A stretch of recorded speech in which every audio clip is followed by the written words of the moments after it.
हमारे चैनल में आपका बहुत बहुत स्वागत है। सभी को मेरा नमस्कार। आज हम सुनेंगे गुरुवार व्रत कथा। तो आइए वीडियो शुरू करते हैं। चैनल पर अगर नए हैं तो पहले आप चैनल को सब्सक्राइब कर लें। किसी राज्य में एक प्रतापी और दानी राजा राज्य करता था। वह नित्य गरीबों और ब्राह्मणों की सहायता करता था। यह बात उसकी रानी को अच्छी नहीं लगती थी। वह ना ही गरीबों को दान देती थी, ना ही भगवान का पूजन करती थी और राजा को भी दान देने से मना किया करती थी। एक दिन राजा शिकार खेलने वन को गए हुए थे तो रानी महल में अकेली थी। उसी समय बृहस्पति देव साधु वेश में राजा के महल में भिक्षा मांगने के लिए गए और भिक्षा मांगी। रानी ने भिक्षा देने से इनकार किया और कहा, हे साधु महाराज, मैं तो दान पुण्य से तंग आ गई हूँ। मेरे पति सारा धन लुटाते रहते हैं। मेरी इच्छा है कि हमारा धन नष्ट हो जाए, फिर ना रहेगा बांस और ना बजेगी बांसुरी। साधु ने कहा, देवी तुम तो बड़ी विचित्र हो। धन संतान तो सभी चाहते हैं, पुत्र और लक्ष्मी तो पापी के घर भी होनी चाहिए। यदि तुम्हारे पास अधिक धन है तो भूखों को भोजन दो, प्यासों के लिए प्याऊ बनवाओ, मुसाफिरों के लिए धर्मशाला खुलवाओ। जो निर्धन अपनी कुंवारी कन्याओं का विवाह नहीं कर सकते उनका विवाह करा दो। ऐसा और कई काम हैं जिनका करने से तुम्हारा यश परलोक में फैलेगा। परंतु रानी पर उपदेश का कोई प्रभाव न पड़ा। वह बोली, महाराज आप मुझे कुछ ना समझाएं। मैं ऐसा धन नहीं चाहती जो हर जगह बांटती फिरूं। साधु ने उत्तर दिया, यदि तुम्हारी ऐसी ही इच्छा है तो तथास्तु। तुम ऐसा करना, बृहस्पतिवार को घर लीपकर पीली मिट्टी से अपना सिर धोकर स्नान करना, भट्टी चढ़ाकर कपड़े धोना। ऐसा करने से आपका सारा धन नष्ट हो जाएगा। इतना कहकर वह साधु महाराज वहाँ से अलोप हो गए। साधु के अनुसार कई बातों को पूरा करते हुए रानी को केवल 3 बृहस्पति ही बीते थे कि उसकी समस्त धन संपत्ति नष्ट हो गई। भोजन के लिए राजा का परिवार तरसने लगा। तब एक दिन राजा ने रानी से बोला कि हे रानी, तुम यहीं रहो, मैं दूसरे देश को जाता हूँ, क्योंकि यहाँ पर सभी लोग मुझे जानते हैं, इसलिए मैं कोई छोटा कार्य नहीं कर सकता। ऐसा कहकर राजा परदेश चला गया। वहाँ वह जंगल से लकड़ी काट कर लाता और शहर में बेचता। इस तरह वह अपना जीवन व्यतीत करने लगा।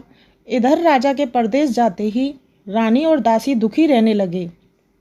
एक बार जब रानी और दासी को 7 दिन तक बिना भोजन के रहना पड़ा तो रानी ने अपनी दासी से कहा, हे दासी, पास ही के नगर में मेरी बहन रहती है, वह बड़ी धनवान है, तो उसके पास जा और कुछ ले आ ताकि थोड़ी बहुत गुजर बसर हो जाए। दासी रानी की बहन के पास गई। उस दिन गुरुवार था और रानी की बहन उस समय बृहस्पति व्रत की कथा सुन रही थी। दासी ने रानी की बहन को अपनी रानी का संदेश दिया, लेकिन रानी की बड़ी बहन ने कोई उत्तर नहीं दिया।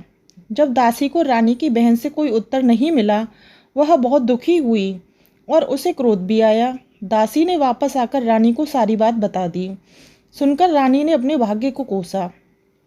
उधर रानी की बहन ने सोचा कि मेरी बहन की दासी आई थी, परंतु मैं उससे नहीं बोली, इससे वह बहुत दुखी हो गई होगी। कथा सुनकर और पूजन समाप्त कर कर वह अपनी बहन के घर गई और कहने लगी, हे बहन, मैं बृहस्पतिवार का व्रत कर रही थी, तुम्हारी दासी मेरे घर आई, परंतु जब तक कथा होती है तब तक ना तो उठते हैं और ना ही बोलते हैं, इसलिए मैं नहीं बोली। कहो दासी, क्यों गई थी? रानी बोली, बहन, तुमसे क्या छिपाऊं, हमारे घर में खाने तक को अनाज नहीं है।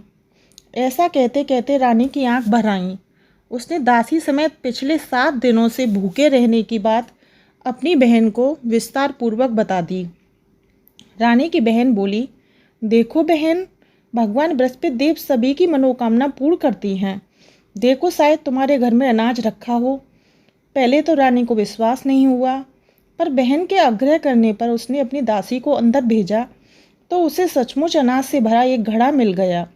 यह देखकर दासी को बड़ी हैरानी हुई। दासी रानी से कहने लगी, हे रानी, जब हमको भोजन नहीं मिलता तो हम व्रत ही तो करते हैं, इसलिए क्यों ना इनसे व्रत और कथा की विधि पूछ ली जाए ताकि हम भी व्रत कर सकें। तब रानी ने अपनी बहन से बृहस्पतिवार व्रत के बारे में पूछा। उसकी बहन ने बताया, बृहस्पतिवार के व्रत में चने की दाल और मुनक्का से विष्णु भगवान का केले की जड़ में पूजन करें तथा दीपक जलाएं, व्रत कथा सुनें और पीला भोजन ही करें। इससे बृहस्पति देव प्रसन्न होते हैं। व्रत और पूजन विधि बताकर रानी की बहन अपने घर को लौट गई। 7 दिन के बाद जब गुरुवार आया तो रानी और दासी ने व्रत रखा। घुड़साल में जाकर चना और गुड़ लेकर आईं, फिर उससे केले की जड़ तथा विष्णु भगवान का पूजन किया। अब पीला भोजन कहाँ से आए, इस बात को लेकर दोनों बहुत दुखी थे। क्योंकि उन्होंने व्रत रखा था, इसलिए बृहस्पति देव उनसे प्रसन्न थे। इसलिए वो एक साधारण व्यक्ति का रूप धारण कर 2 थालों में सुंदर पीला भोजन दासी को दे गए। भोजन पाकर दासी प्रसन्न हुई और फिर रानी के साथ मिलकर भोजन ग्रहण किया। उसके बाद वे सभी गुरुवार को व्रत और पूजन करने लगीं। बृहस्पति भगवान की कृपा से उनके पास फिर से धन संपत्ति आ गई, परंतु रानी फिर से पहले की तरह आलस्य करने लगी। तब दासी बोली, देखो रानी, तुम पहले भी इस प्रकार आलस करती थी, तुम्हें धन रखने में कष्ट होता था, इस कारण सभी धन नष्ट हो गया, और अब जब भगवान बृहस्पति देव की कृपा से धन मिला है तो तुम्हें फिर से आलस होता है। रानी को समझाते हुए दासी कहती है कि बड़ी मुसीबतों के बाद हमने यह धन पाया है, इसलिए हमें दान पुण्य करना चाहिए, भूखे मनुष्यों को भोजन कराना चाहिए और धन को शुभ कार्यों में खर्च करना चाहिए, जिससे तुम्हारे कुल का यश बढ़ेगा, स्वर्ग की प्राप्ति होगी और पितृ प्रसन्न होंगे। दासी की बात मानकर रानी अपना धन शुभ कार्यों में खर्च करने लगी, जिससे पूरे नगर में उसका यश फैलने लगा। एक दिन राजा दुखी होकर जंगल में एक पेड़ के नीचे आसन जमाकर बैठ गया। वह अपनी दशा को याद करके व्याकुल होने लगा। बृहस्पतिवार का दिन था। एकाएक उसने देखा निर्जन वन में एक साधु प्रकट हुए। वह साधु वेश में स्वयं बृहस्पति देवता थे। लकड़हारे के सामने आकर बोले, हे लकड़हारे, इस सुनसान जंगल में तू चिंतामग्न क्यों बैठा है? लकड़हारे ने दोनों हाथ जोड़कर प्रणाम किया और उत्तर दिया, महात्मा जी, आप सब कुछ जानते हैं, मैं क्या कहूँ। यह कहकर रोने लगा और साधु को अपनी आत्मकथा सुनाई। महात्मा जी ने कहा, तुम्हारी स्त्री ने बृहस्पति के दिन बृहस्पति भगवान का निरादर किया है, जिसके कारण रुष्ट होकर उन्होंने तुम्हारी यह दशा कर दी। अब तुम चिंता को दूर करके मेरे कहने पर चलो तो तुम्हारे सब कष्ट दूर हो जाएंगे और भगवान पहले से भी अधिक संपत्ति देंगे। तुम बृहस्पति के दिन कथा किया करो। 2 पैसे के चने मुनक्का लाकर उसका प्रसाद बनाओ और शुद्ध जल से लोटे में शक्कर मिलाकर अमृत तैयार करो। कथा के पश्चात अपने सारे परिवार और सुनने वाले प्रेमियों में अमृत व प्रसाद बांटकर आप भी ग्रहण करो। ऐसा करने से भगवान तुम्हारी सब मनोकामना पूर्ण करेंगे।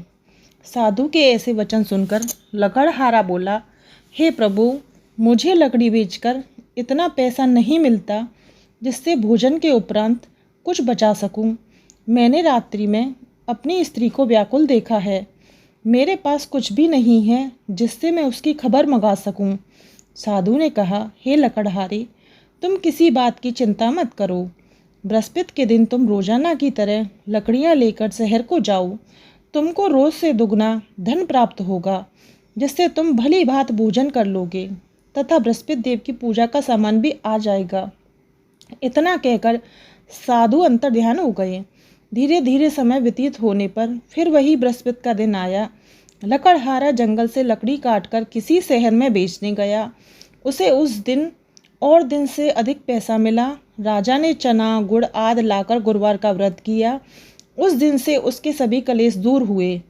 परंतु जब दोबारा गुरुवार का दिन आया तो बृहस्पतिवार का व्रत करना भूल गया। इस कारण बृहस्पति भगवान नाराज हो गए। उस दिन उस नगर के राजा ने विशाल यज्ञ का आयोजन किया तथा शहर में यह घोषणा करा दी, कोई भी मनुष्य अपने घर में भोजन न बनावे, न आग जलावे, समस्त जनता मेरे यहाँ भोजन करने आवे। इस आज्ञा को जो न मानेगा उसे फांसी की सजा दी जाएगी। इस तरह की घोषणा संपूर्ण नगर में करवा दी गई। राजा की आज्ञा अनुसार शहर के सभी लोग भोजन करने गए, लेकिन लकड़हारा कुछ देर से पहुंचा, इसलिए राजा उसको अपने साथ घर लेवा ले आया और ले आकर भोजन करा रहे थे, तो रानी की दृष्टि उस खूंटी पर पड़ी जिस पर उसका हार लटका हुआ था। वह वहाँ पर दिखाई नहीं दिया। रानी ने निश्चय किया, मेरा हार इस मनुष्य ने चुरा लिया है। उसी समय सिपाहियों को बुलाकर उसे कारागार में डलवा दिया। जब लकड़हारा कारागार में पड़ गया और बहुत दुखी होकर विचार करने लगा कि ना जाने कौन से पूर्व जन्म के कर्म से मुझे यह दुख प्राप्त हुआ है, और उसी साधु को याद करने लगा जो कि जंगल में मिला था। उसी समय तत्काल बृहस्पति देव साधु के रूप में प्रकट हुए और उसकी दशा को देखकर कहने लगे, अरे मूर्ख, तूने बृहस्पति देव की कथा नहीं करी, इसी कारण तुझे दुख प्राप्त हुआ है। अब चिंता मत कर, बृहस्पति के दिन कारागार के दरवाजे पर 4 पैसे पड़े मिलेंगे, उनसे तू बृहस्पति देव की पूजा करना, तेरे सभी कष्ट दूर हो जाएंगे। बृहस्पति के दिन उसे 4 पैसे मिले। लकड़हारे ने कथा कही। उसी रात्रि को बृहस्पति देव ने उस नगर के राजा को स्वप्न में कहा, हे राजा, तुमने जिस आदमी को कारागार में बंद कर दिया है वह निर्दोष है, वह राजा है, उसे छोड़ देना। रानी का हार उसी खूंटी पर लटका है। अगर तू ऐसा नहीं करेगा तो मैं तेरे राज्य को नष्ट कर दूंगा। इस तरह रात्रि के स्वप्न को देखकर राजा प्रातःकाल उठा और खूंटी पर हार देखकर लकड़हारे को बुलाकर क्षमा मांगी तथा लकड़हारे को योग की सुंदर वस्त्र आभूषण देकर विदा कर दिया। बृहस्पति देव की आज्ञा अनुसार लकड़हारा अपने नगर को चल दिया। राजा जब अपने नगर के निकट पहुंचा तो उसे बड़ा आश्चर्य हुआ। नगर में पहले से अधिक बाग, तालाब, कुएं तथा बहुत सी धर्मशाला, मंदिर आदि बन गई हैं। राजा ने पूछा, यह किसका बाग और धर्मशाला है? तब नगर के सब लोग कहने लगे, यह सब रानी और दासी के हैं। तो राजा को आश्चर्य हुआ और गुस्सा भी आया। जब रानी ने यह खबर सुनी कि राजा आ रहे हैं तो उन्होंने दासी से कहा, हे दासी, देख, राजा हमको कितनी बुरी हालत में छोड़ गए थे। हमारी ऐसी हालत देखकर वो लौट ना जाएं, इसलिए दरवाजे पर खड़ी हो जा। आज्ञा अनुसार दासी दरवाजे पर खड़ी हो गई। राजा आए तो उन्हें अपने साथ लेवा लाई। तब राजा ने क्रोध करके अपनी रानी से पूछा कि यह धन तुम्हें कैसे प्राप्त हुआ? तब उन्होंने कहा, हमें यह सब धन बृहस्पति देव के इस व्रत के प्रभाव से प्राप्त हुआ है। राजा ने निश्चय किया, 7 रोज बाद तो सभी बृहस्पति देव का पूजन करते हैं, परंतु मैं प्रतिदिन में 3 बार कहानी तथा रोज व्रत किया करूँगा। अब हर समय राजा के दुपट्टे में चने की दाल बंधी रहती तथा दिन में 3 बार कहानी कहता। एक रोज राजा ने विचार किया कि चलो अपनी बहन के यहाँ हो आवें। इस तरह निश्चय कर राजा घोड़े पर सवार हो अपनी बहन के यहाँ को चलने लगा। मार्ग में उसने देखा कि कुछ आदमी एक मुर्दे को लिए जा रही हैं। उन्हें रोककर राजा कहने लगा, अरे भाइयों, मेरे बृहस्पति देव की कथा सुन लो। वे बोले, लो, हमारा तो आदमी मर गया है, इसको अपनी कथा की पड़ी है। परंतु कुछ आदमी बोले, अच्छा कहो, हम तुम्हारी कथा भी सुनेंगे।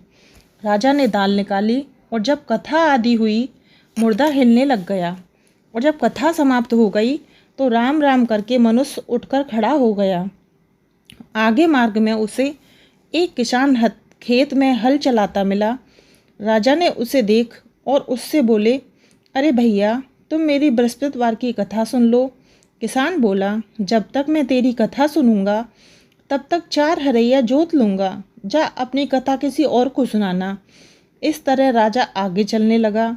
राजा के हटते ही बैल पछाड़ खाकर गिर गए तथा किसान के पेट में बड़ी जोर का दर्द होने लगा। उस समय उसकी माँ रोटी लेकर आई। उसने जब यह देखा तो अपने पुत्र से सब हाल पूछा।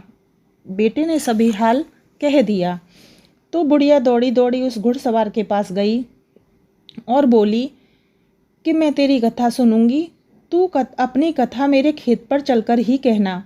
राजा ने बुढ़िया के खेत पर जाकर कथा कही, जिसके सुनते ही वह बैल उठ खड़े हुए तथा किसान के पेट का दर्द भी बंद हो गया।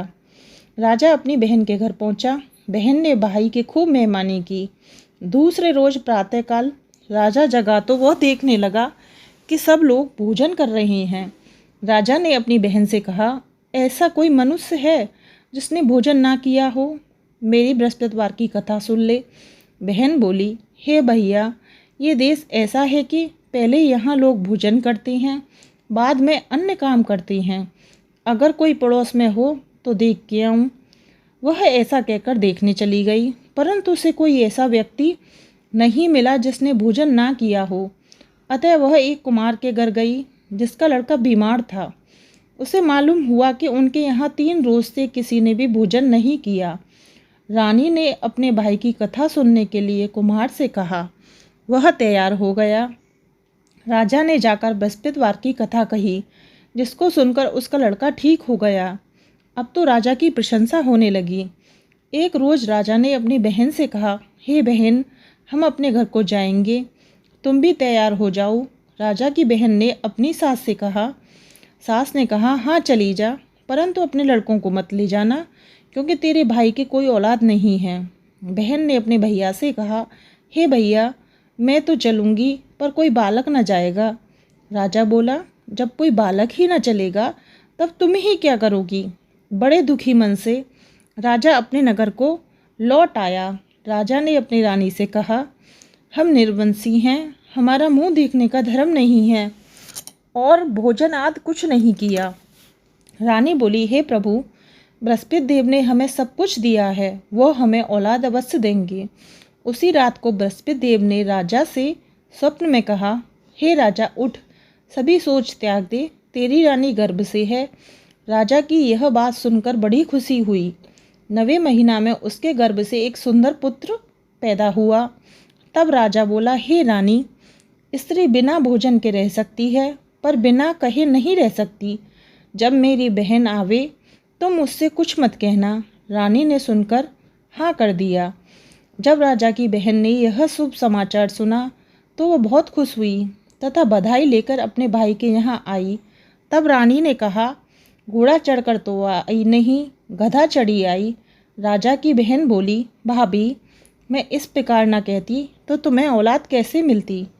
बृहस्पति देव ऐसे ही जैसे जिसके मन में कामना हो सभी को पूर्ण करना।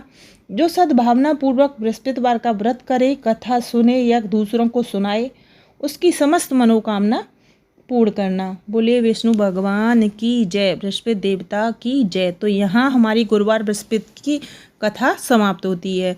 वीडियो पसंद आई हो तो चैनल को सब्सक्राइब करें और वीडियो को लाइक शेयर अवश्य करें। मैं हमेशा सारे त्योहारों की कथा, पूजा विधि सभी आपके साथ शेयर करती हूँ। तो अगर आपको वीडियो पसंद आती है तो आप लोग भी मुझे सपोर्ट दिखाएं और मेरे चैनल को सब्सक्राइब करें और वीडियो को ज़्यादा से ज़्यादा आप शेयर करें। आप सभी को मेरा नमस्कार।